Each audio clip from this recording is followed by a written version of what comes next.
निवडणूक आयोगावरती लोक आता थुकतील इतकी नाचक्की निवडणूक आयोगाची या संपूर्ण प्रकरणात झालेली आहे.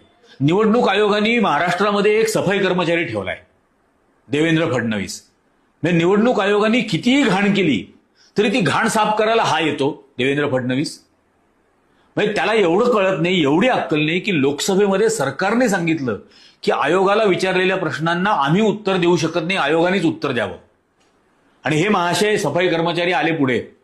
मागे राहुल गांधींनी एक लेख लिहिला, त्याच्यावर हे गेल्या स्वतःची अक्कल पाजाळाला आणि दाखवून दिलं की आपण किती बेअक्कल आहोत. राहुल गांधींच्या मेंदूमधली काय चिपच हरवलेली आहे, हार्ड डिस्कच हरवलेली आहे. अरे हे उत्तर नाहीये राहुल गांधींनी विचारलेल्या प्रश्नांचं. तुम्ही नेहमीप्रमाणे संघाची जी टिंगल टवाळी करायचं, रिडिक्यूल करायचं, याच टेक्निकला तुम्ही गेलात आणि आयोगाचा सफाई कर्मचारी असल्यासारखं घाण साफ करतो. लाजा वाटायला पाहिजे की नरेंद्र मोदी हे या देशाचे चोरी केलेल्या निवडणुकीतून बनलेले पंतप्रधान आहेत. कारण एका लोकसभा मतदारसंघामधली ही फिगर दाखवली आहे. देशभरामध्ये 540 मतदारसंघांमध्ये किती ठिकाणी अशा पद्धतीने शेण खाल्लं असेल.